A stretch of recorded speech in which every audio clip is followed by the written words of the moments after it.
Merci Balandi ya Congo Metro TV. Merci Nabino Nyonso Bolingaka émission Nabino, émission Nabiso, émission Nabango. Tobandi na bonjour baola na moi, bonsoir baola na pourquoi pas bon dia, bon night, bon tarde, bon night. Pourquoi pas pe bato yo baola balinga mingi yenge, pourquoi pas te shalom, pourquoi pas assalamu alaikum wa rahmatullahi. Bienvenue sur la émission Nabino, émission Nabiso, émission Nabango. Merci mingi. Mais to sengi tant que tozo kota, bo e maka d'abord émission. Deuxièmement, bo partager rapé émission Nabiso parce que so bozo partager makambu Nabiso et okende musika. Batu mingi pe ba Rolanda biso et comment la sango tozo pesa et tambolara monde mobimba. To sengi susu merci ami balé na bino so boza sikoyo. Na kati ya chaîne Nabiso Congo Metro TV. To remercier aussi peut saluer mukolo chaîne Nabiso ezali ndeko Nabiso bolimbisa biso bato mso mo benga dia na andiganga ya YouTube bolimbisa biso déjà to sengi na bato nyonso baza kolandaka biso ba toka ngana no somwa muke bolimbisa biso parce que talaka toza en direct bato nyonso balandaka biso sengi merci to remercier mingi susu lelo yo nzambe oyo akeli mokili kolope na se na biso bato to ko remercier pe to pesi ba mbote mingi pa ya mokolo chaîne Trésor Ntilulu to pesi pe mbote mingi pa de Chris ozali directeur ya chaîne oyo pourquoi pas na sanik te mutazali chef de station chargé programme pe ba technicien nyonso na biso nyonso to salaka na animateur nyonso to salaka boko kolimisa biso mwa muke mercredi passé bolanda bisoté yaki na programme ya santé et permettre bisoté bo mona moins retard ya ba image sangondo pesa bino to spécialement muke na retard bolimisa biso mais to zana bino elongo chaque jour to banda belema na biso ya liboso to landaka la fois passée tout l'accès gouverneur des provinces. Ninge ayaki na maraki des passages, autaki Kinshasa à l'égard des passages pour Matadi. Tout l'accès bino ndenge nini akei na ezaki na manzangu. Akei na ye batu mingi basepelaki, balingaki yango, basi emaki pe na ba émission na soto pesa ki pe ba komelaki biso et puis bamso ba félicitaki bana manzangu. Mais après akei na ye azaki bayambaki na Kimpese.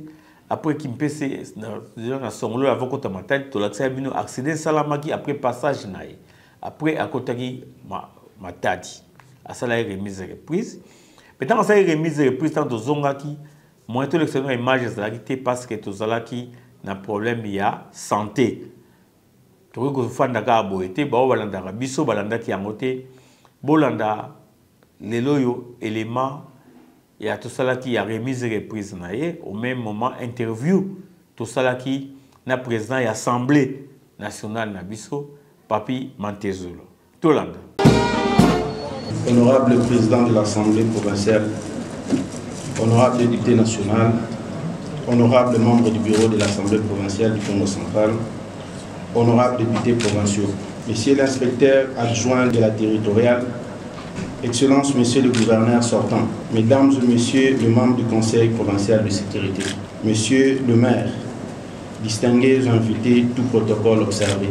Voici le jour attendu par l'ensemble de la population du Congo central qui a jeté son dévolu sur ma modeste personne à travers les honorables députés provinciaux pour être le gouverneur de cette province. D'entrée de jeu, je rends les hommages les plus déférents au président de la République, chef de l'État, son Excellence Félix Antoine Tshisekedi Tshilombo, source d'inspiration de mon programme de relance du développement durable de la province du Congo central. Je voudrais sincèrement dire merci aux honorables députés provinciaux et à qui je lance un vibrant appel ouvert en synergie avec l'exécutif provincial.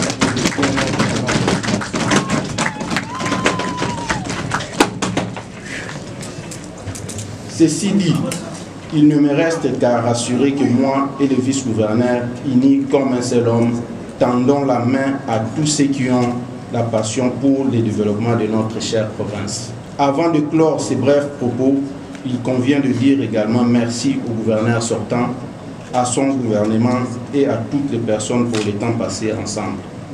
Vive la République démocratique du Congo, vive la province du Congo central, je vous remercie. Nous remercions les très hauts qui a permis que cette journée soit accomplie et nous rendons hommage au président de la République qui est l'initiateur de l'Union sacrée. Ce que nous allons demander à l'équipe gouvernementale provinciale, c'est de travailler pour le peuple. Ce que le peuple a témoigné hier, depuis Kasangoulou jusqu'à Matadi, voulait tout simplement démontrer l'espoir que ce peuple a placé à ce gouvernement. C'est ainsi, Nobambouta disait toujours, Tukumba Mavanga Kanska Tukumi Mpovako. Parce que le peuple a soif du changement, a soif du développement, a besoin d'emploi.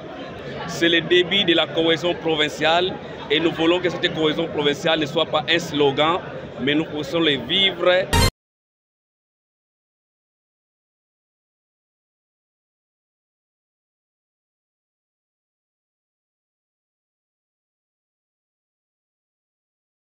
Merci, Boutolanda, président Assemblée nationale, provinciale, pardon, Makambalobi, Boutolanda, installation et gouvernorat, et gouverneur, pardon, Oyo Babengi, na excellence gouverneur Grace Bilolo, Kwanga, et na vice-gouverneur Nae Prosper, Boutolanda, n'engue basala remise et reprise. Mais remise et reprise, les gouverneurs sortants à Zalakité. Mais pourquoi chaque fois, quand il y a remise et prise à niveau gouvernorat, ça la toujours dans sortanté? Ça la bien dit à cabinet ou bien conseiller ou bien tu comprends pour nanini. Pour ni bat babanga la remise et reprise à niveau ya gouvernorat. Tu comprends ça pour nanini. Or, muninga azokota yo zalaki wana. Faut ça ne remise prise au ngana banda kia on suka kia metala boy na cadre ya courtoisie na cadre ya musaleza malamu bosali yango mais eux comme à chaque fois remise reprise au titulaire azalaki sortant azalaki te et comme mutumso ça la remise reprise ezala mabe mingi ezolakisa ke toza na bolingote. Et on a dit au long na poste wana na esengote et on a dit ba biloko yo zaki nango besoin etikali susu te eza malamu te to sala la remise et prise en bonne et due forme. Tango afandi quelques jours après ba nomination bandi. Nomination iboso mondaki to ki na DGRKC ba changer directeur et DG et DGRKC. Quelques jours après, nomination, il y a un ministre. Tu vois que Fanda Boité, Toyo qui Sabino, ou bien Bolanda, Nengezaki, nomination un ministre, et tu vois Kiango, pas ma collègue Moussoussou, pour que c'est place de vie santé, Batindela Gibiso Yango, Oyo, ezali nomination complète, il y a 10 ministres, il y a province. Tolanda.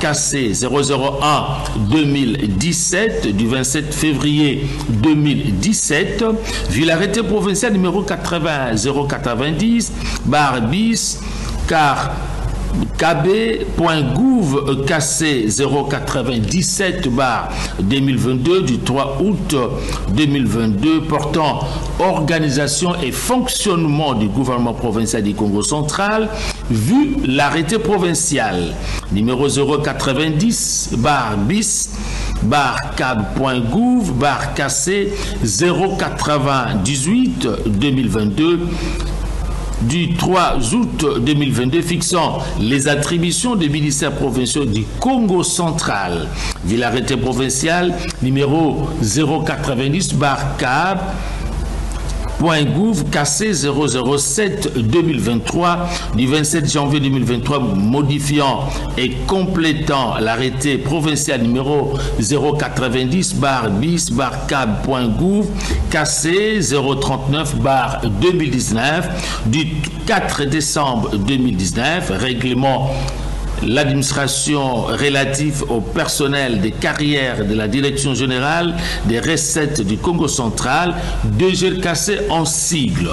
Vu l'arrêté provincial numéro 090/bis/kb.gouv KC 115/223 du 11 décembre 2023 portant nomination des membres du gouvernement provincial du Congo central et revu l'arrêté provincial numéro 090/bis/cab.gouv KC 102/222 du 30 août 2022 portant nomination d'un directeur général et des directeurs généraux adjoints de la Direction générale des recettes de la province du Congo central, vu la nécessité et l'urgence, sur proposition du ministre provincial ayant les finances dans ses attributions. Arrête. Article 1er. Est nommé directeur général de la Direction générale des recettes du Congo central, DGRCC en sigle. 1. Julien Zamwangana Mpanzu. Article 2. Sont nommés directeurs généraux adjoints de la Direction générale des recettes du Congo central, DGRCC en sigle, au regard de leurs fonctions, les personnes suivantes. 1. Lord Jimmy Mbadou Mwanda, directeur général adjoint chargé de la coordination de direction technique et opérationnelle. Vital Kabouikou Bitolo, directeur général adjoint chargé de la coordination des directions administratives et financières. Article 3. Sont abrogées toutes les dispositions antérieures contraires au présent arrêté. Article 4. Le ministre provincial ayant les finances dans ses attributions est chargé de l'exécution du présent arrêté qui entre en vigueur à la date.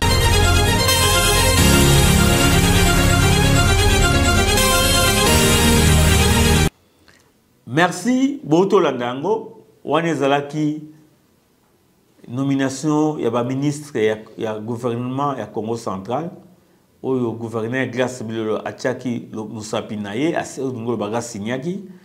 Mais avant nomination, Izalaki Makamusu Tikalaki na gouvernement passé.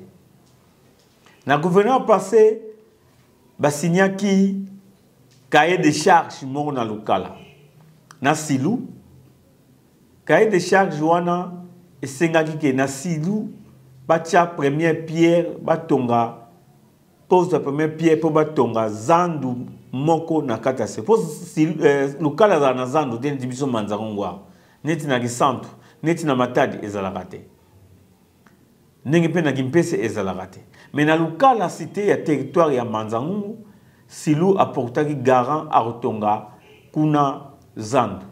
C'est pour cette raison, ministre Oyo Azalaki, il y a toujours le transport, il y a gouverneur passé. Ayaki, na le vice-gouverneur Oya Sikoyo, bae kotia première pierre na Lukala pour Nabatonga Zandu ya Lukala. Tolanda. Les cahiers des charges signés récemment entre la Silou et la communauté locale de Lukala commencent déjà à produire ses fruits. Mercredi 3 juillet 2024, toute la cité était en ébullition. La population venue de tous les coins et recoins a assisté à la cérémonie de la pose de la première pierre pour la construction du marché moderne de Lukala. Cérémonie qui a vu plusieurs autorités provinciales la rehausser, entre autres le vice-gouverneur de province Prosper Ntela ainsi que le ministre provincial de mines Mac Matondo. Ces marchés, dont les coûts s'élèvent à 170 000 $ et financé par la SILU, sera construit en 6 phases pour une durée de 3 mois. Ces lieux de négoce comportera 5 pavillons, dont 4 de 27 mètres de longueur sur 9,60 mètres de largeur et un de 20 mètres de longueur sur 12 mètres de largeur avec 336 places assises au total, avec un bureau administratif, un bloc sanitaire, un caniveau d'allée de 200 mètres de longueur pour canaliser les eaux de pluie, une cour de béton de plus de 8100 mètres carrés et l'éclairage public. Prenant la parole, le ministre des Mines a invité l'entreprise Miankodila, choisie comme maître d'ouvrage, à employer la main-d'œuvre locale puisqu'elle a été sélectionnée pour ça.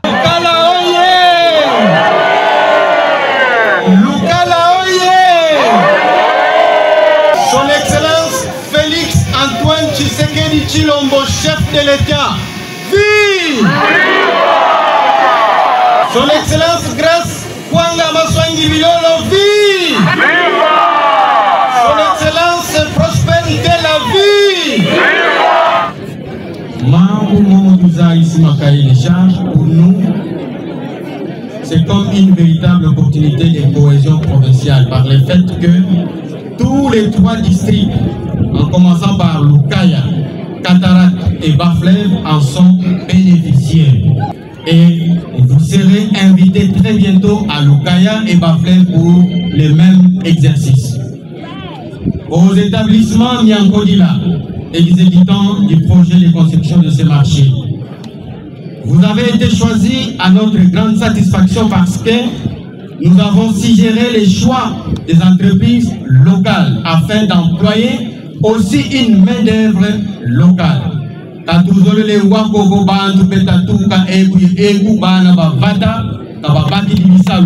Par ailleurs, il a remercié les autorités de la SILU pour le respect du cahier des charges. À la SILU, merci beaucoup pour le respect de votre engagement dans la préservation de la paix sociale pour le maintien du bon climat des affaires. S'en est suivi la pose de cette pierre par le vice-gouverneur, signe du début des travaux.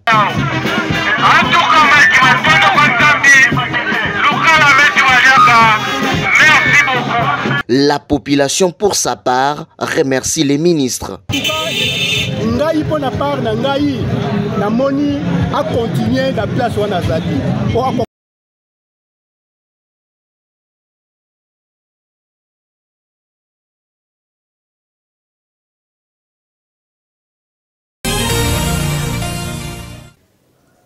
Merci.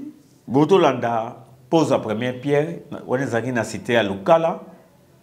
On a Bomoni, Nenge, le gouverneur, vice-gouverneur Ayaki, Kocha, première pierre. Ensemble, on a un ministre sortant.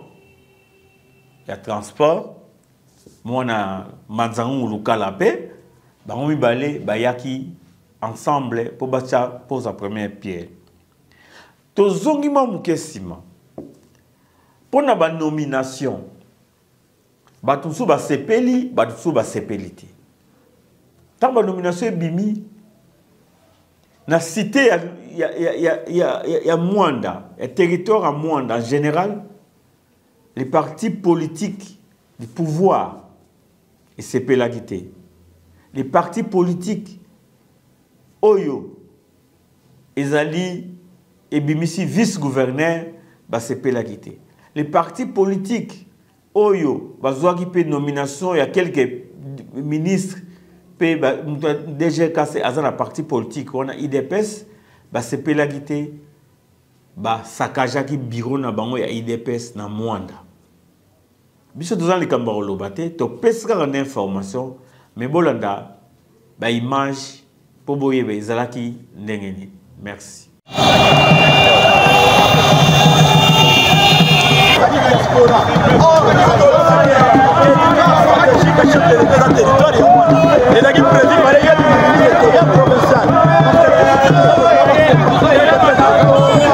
fait 2018 que j'en peux pas, ça fait 6 ans.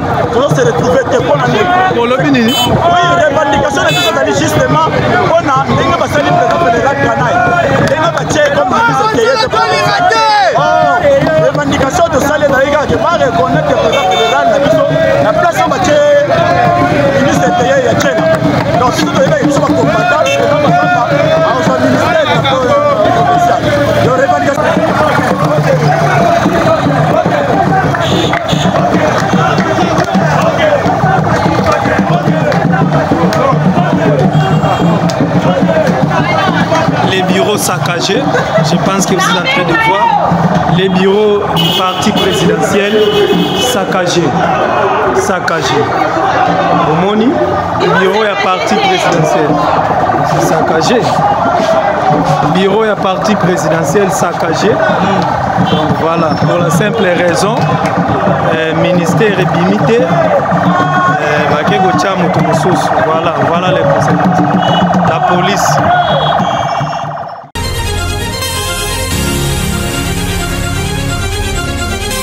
Merci. Boto Landayango. Biso to le belo roté. Bomoni ba pinet etumbami. Bomoni ne ba panzi bureau. Bilomo bomoni. Mais tozongi susu mwa muke na manzango. Biso no toyoka ki sango.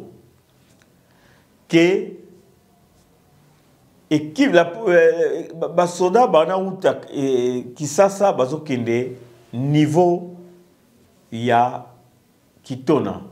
Oya kitona bazonga bazokota kisasa. Ba toyo ya mitema mabei. Ba miyibi, ba ndoki, ba sasen. Na tourna bango otobenga ba couper des routes. Ba zongi su na nzela na biso otobengi route nationale numéro 1.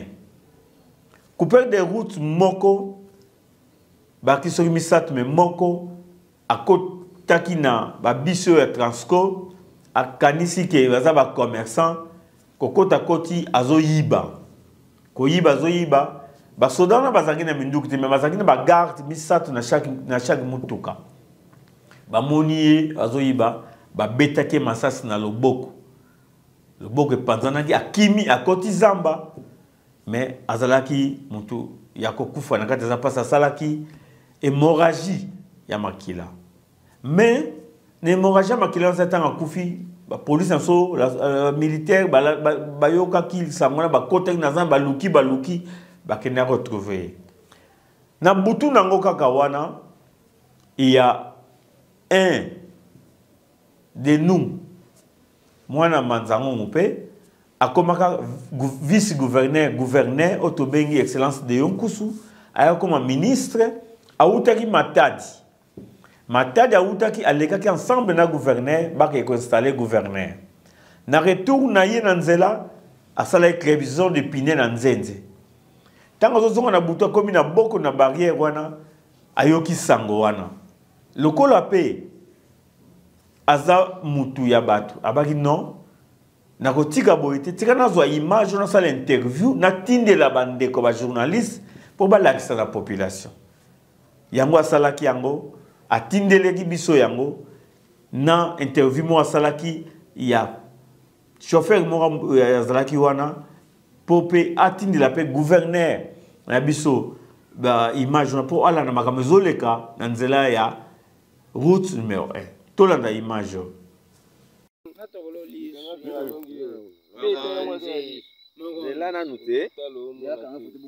ça c'est un criminel, un coupeur de route. Oyo ba barricade nzela awa na village Sumba. Nde ba koteli ba pembe ba soda bazoki kitona na bis Transco. Bakanisa ki ba civil. Mais mutali bosa kotaki abotoli azui munduki ya soda moko azaki ya kolala. O mususu na azaki veye tango amoni abeti masasi epanzie loboko à gauche. Panzie loboko à gauche yango oyo nde abandi kokima akoti na manganga hémorragie salié nde akwei aye kokufa. Informé de la situation tokimi mbangu awa tobandi kolanda ba trace makila nde toye kokuta ye awa si akwei akufi na calibre cha likolo na ye na calibre na ye oyo bozomona oyo to basala ba opération yango oyo calibre na ye yango oyo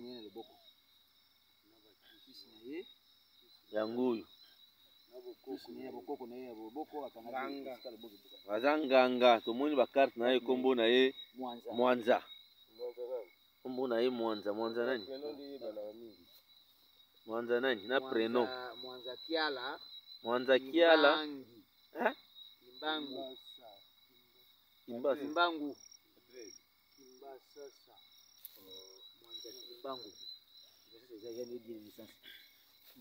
Mwanza Kiala Kimbangu. Ni sasa Kinshasa. Kabini na yapanda kwa wapi? Na yeye yangu. Bata na beta yebia. Tika. Bonjour papa. Konde Sega, osala ki chauffeur. Nazana beau secteur awa. Événement mo na kutana ngona sur l'équipe place barrière ya bazo sala service ya bakarte électeur. Pour comme Kisantu na katikati wana. Donc entre Mbanzangungu na Kisantu. Babiso mboka madiongo soki madiongo. Mboka mo babenga madiongo. Diongo. Kutana événement na Koweït ba barenzela. Heureusement nazaki na moi en pleine vitesse. Ya onde sunginga pona sauter babiloko ba nzeto ba tsaki na katikati ya Prince. Bis mo pesa wana baliengo déjà. Heureusement to banola na bis utaki lufu. Bis mo utaki lufu ezoki nekin. Nta na bimi na virage na moni ba soda ngambo na ngambo. Ta na komana na pleine vitesse on azaki na sauter babiloko wana. Bon. Esunginga pe na leki ba beti 2 balles. Ce matin na leki yango. Tatiki 3 transcorts na simananga. 3 transcorts na mema ki batu ba civil. Ezo kende kitona. O bazo kende so ba soda. Heureusement bazo tambala chaque camion ezana ba mwanda ba soda ba 3 personnes. Et pour etiki biso na péage ya Kasangulu. Nde bango nde ba utokuta na événement na simananga tanga na sauter ba biloko wana. Bango nde bate ko sibire. Bango pe ba agresser bango. Et toyoki résultat ndenge ba agresser bango likamuni ne ye kuna après. Babomi criminel moko. Bino bosala ka mingi nzelo. Je crois mbala liboso babomi criminel na nzela. Mbala liboso criminel akufa. Donc eko mema ke makambo e kende pe ba enquête oyo eko salama.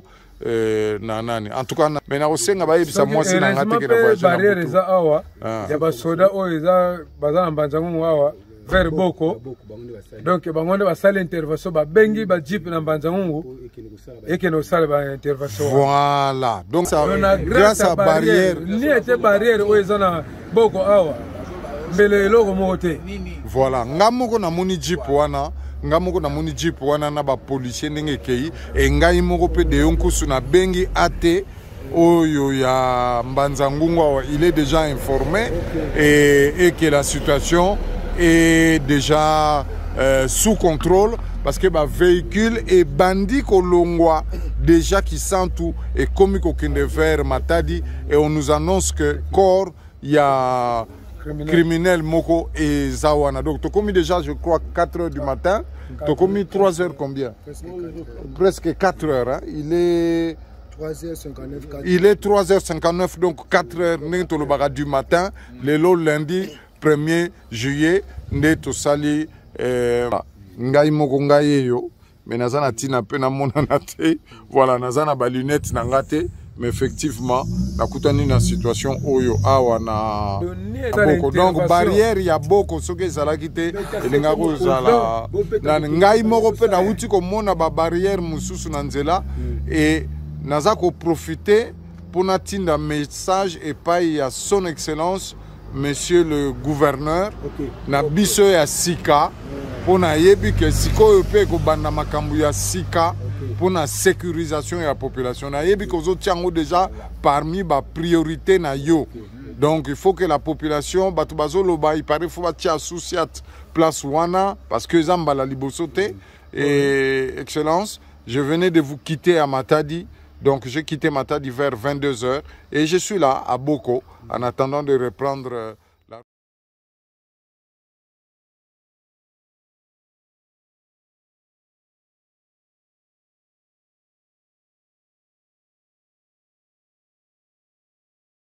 topesi na bato nyonso balingaka émission na biso. Merci aussi na honorable Ndosifar Sébastien Vakalamuntu bambote no ya mingi place ozali nayebi appel na yo ya tongo oyo effortifier nga mwa muke po yo kaike nazobela obengaki tosololaki yo poza en bonne santé biso toza en bonne santé na bosani pe mwasi na ote ma popo na pesi nombote mingi na pesi pe papa Nkunku le grand conseiller ya mission nanga po ye azangisaka émission te papa afai na missioni na pesi pe bato nyonso bazolandaka biso bambote na bango pesa passe ya otanga bakombo nyonso na secteur ya boko secteur ya boko eza munene seri moko secteur ya boko ayambaka bato babenganaka na bamboka po batekaka mabele na mboka moko boye mutu asombaka ngo ezaka baati babenganaka bato na mboka tolandaka baimage wana baya kofanda na secteur ta bafandi na secteur bafandi gouvernorat provincial alukaki moyen azongisa ngo na mboka na bango azongisa ngo na badroit na bango mpo mabele eza ya bango bazongaki mais tetukele koyoka te bato bana ofanda wana bapapo bana ofanda wana bajene bana ofanda na kati ya bureau ya secteur batikele koyiba mais lelo yo presque 9 mois après bake koyiba na bureau ya secteur bolanda interview tosalaki na chef de secteur ya boko donc toza na secteur ya boko na chef de secteur ya boko bon awa nazwi miyibi baye koyiba na bureau na ganyo tous les 7 bureaux à côté na plafond babuki bayibi ba ordinateur na imprimante bayibi awa bayibi na bichaise na moto apana toza na sécurité te awa la police fouti toza na sécurité te awa bayibi déjà deux fois déjà bayibi awa plafond oyo nasalisi yango déjà deux fois le monde donc toza na sécurité te awa na boko nalingi bachange biso équipe nyonso oyo eza awa ya la police mpona nini commanda za maladi OPG soulard maladi donc nani oye kozwa la police permanent azalaka te awa donc babureau voire même na bureau na bango ya la police bautaki koyiba susu donc toza na biso na sécurité te awa na chaque jour bazokotela bato na bandako na secteur ya boko nga kope nautaka mbanzango jusque là nano nazwi place te nautaka nayaka 7h30 nazokaka 15h30 donc jusque là toza na sécurité te babiro l'état eza na baporte nasi lomoni baporte totia baporte libende salo nauti kosala yango appel mais baplafond nazongeli yango déjà defo mpona nini toza na sécurité te yango l'état azwela biso solution abatindela biso baélément ya la police bachange biso commandant ya la police na équipe ya la police esécurize boko po toza secteur maire toza na makadam oyo même bacoupeur de route bazosala bacoupeur de route soki lelo toza na commandant oyo aza capable na baélément bakoki kosala intervention po biso toza na makadam. Merci. Noto ko bete loko moko ya koteka mabele. Mabele manzangu ekomo sila na koteka. Muna munusuza ya sombi 60 hectares yemoko. Est-ce gouvernorat provincial est bien? Est-ce gouvernorat national est bien? Est-ce que batakadastre ba bien? Mabele mo zo tomboka de kota lukala.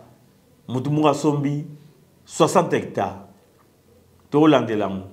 To kita sur le terrain, to yeba ni nani nezoleka kuna. Makamsusa mabele ezoloba mamingi kota zongo SNL. To kita sur le terrain, to yeba ni nezoleka kuna. Biso do koma na biso pona proximité ya population. To no kita sur le terrain ko fouiller pour nous avoir information.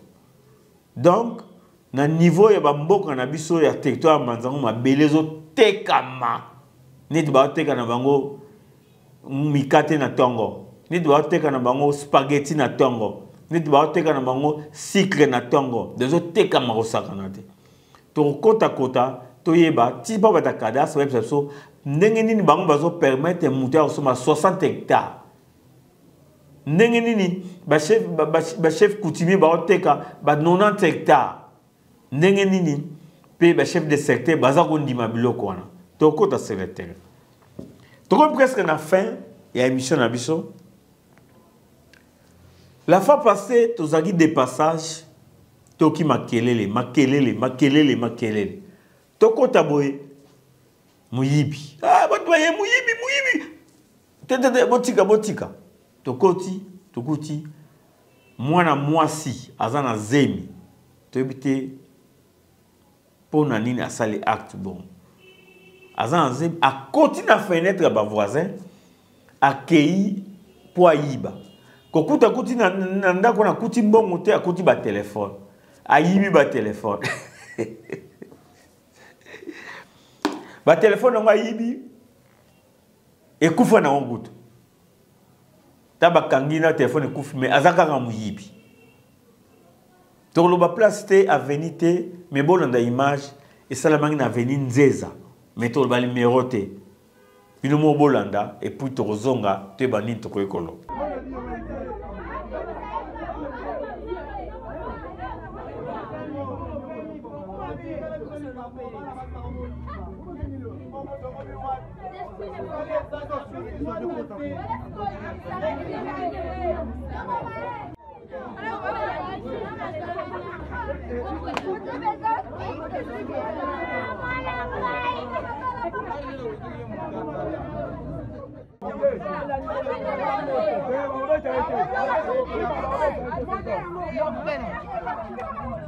How would you like?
Ayo,